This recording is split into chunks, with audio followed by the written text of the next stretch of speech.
శ్రీ గురుభ్యో నమః. హరః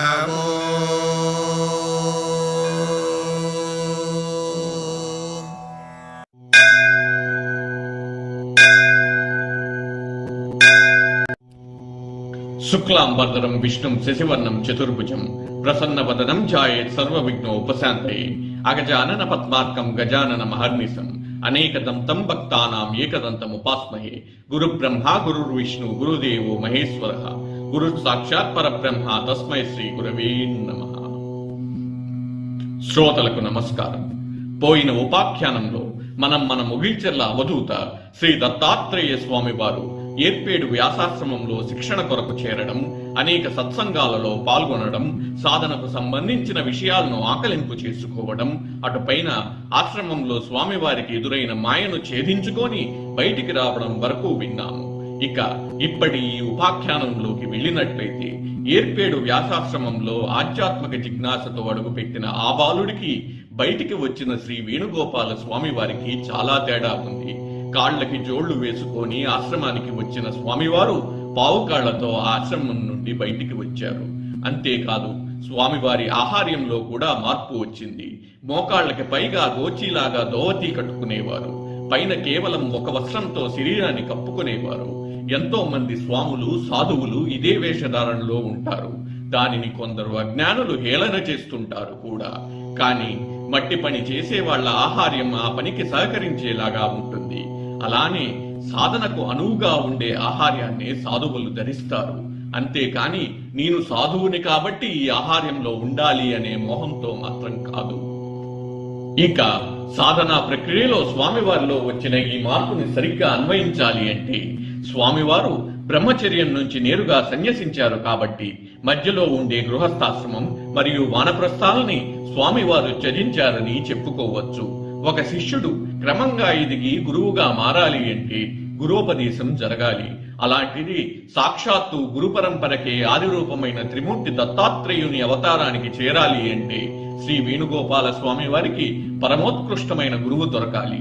శ్రీ వేణుగోపాల స్వామి వారు తిరుపతి మరియు కాళహస్తికి మధ్యలో గల ఏర్పేడు వ్యాసాశ్రమం నుంచి బయటికి వచ్చిన తరువాత దేవుడు చూపించిన దారిలో నడుస్తూ చిత్తూరు జిల్లాలోని పాపానాయుడు పేటకి చేరారు.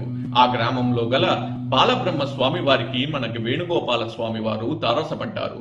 సుమారు 6 అడుగుల విగ్రహం, శ్వేతవర్ణ వస్త్రధారణ, కాళ్లకి పావుకళ్ళు, తెల్లని మేనిఛాయ, నీటిలో పడిన సూర్యబింబం లాంటి స్వచ్ఛమైన తేజస్సుతో గల మౌతో ఉన్న శ్రీ వేణుగోపాల స్వామి వారిని చూసిన శ్రీ బాలబ్రహ్మం స్వామివారు చూడగానే ఈ యువకుడు సామాన్య మానవుడు కాదు, ఉత్తమ గతులకి చేరవలసిన వ్యక్తి అని వేణుగోపాల స్వామి వారిని కలిశారు.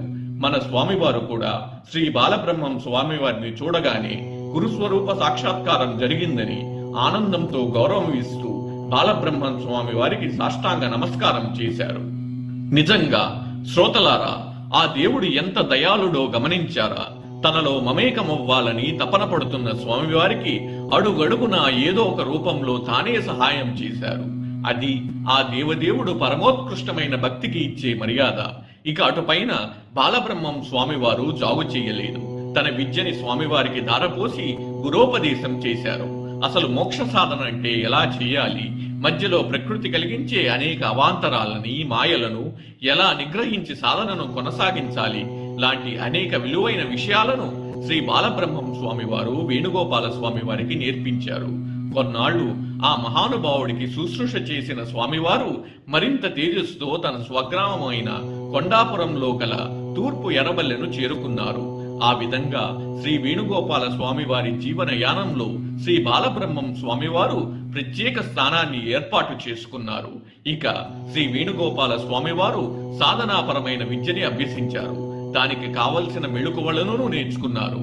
ఇక మిగిలింది నేర్చుకున్న విద్యని ఆచరణలో పెట్టి ఆ దేవదేవుళ్ళలో లీనమవ్వడమే. అందుకు తన నిరంతర సాధనకు దోహదపడేలా ఏ ఆటంకీ రాని ప్రదేశం ఒకటి కావాలి.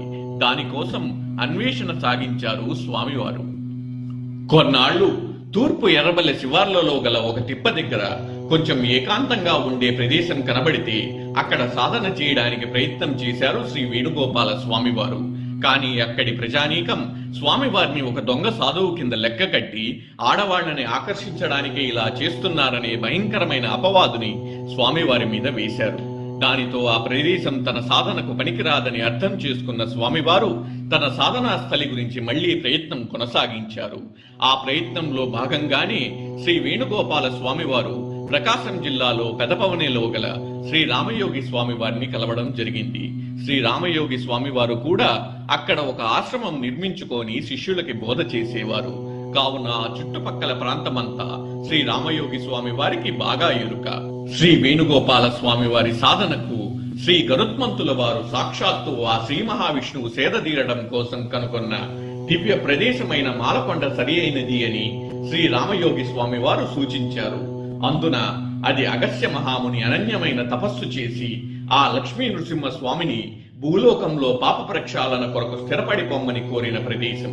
అగస్త్య మహాముని కోరిన విధంగా వారంలో 6 రోజుల పాటు ఇక్కడ మునులు, గంధర్వులు, దేవతలు ఆ లక్ష్మీ నృసింహ స్వామిని ప్రార్థించుకునేట్టుగా, ఇక ఒక్క శనివారం మాత్రం మానవులకి దర్శనం చేసుకునేట్టుగా మాలకొండలో క్షేత్ర నియమాలు రూపితమయ్యాయి. ఇప్పటికే కూడా మాలకొండ క్షేత్రంలో కేవలం శనివారం మాత్రమే మానవులకి అనుమతి ఉంటుంది. అందుకనే శ్రీ వేణుగోపాల స్వామి వారు శ్రీ రామయోగి స్వామి వారు చెప్పిన విధంగా మాలకొండలో సాధన చేయడం మొదలుపెట్టారు. ఇక ఆ మాలకొండపై స్వామివారి సాధన ఎలా సాగింది అనే విషయాన్ని తదుపరి ఉపాఖ్యానంలో తెలుసుకుందాం. అప్పటి వరకు అందుకొరకు మరియు అటు పైన సర్వం శ్రీ దత్తకృప. ధన్యోస్మి.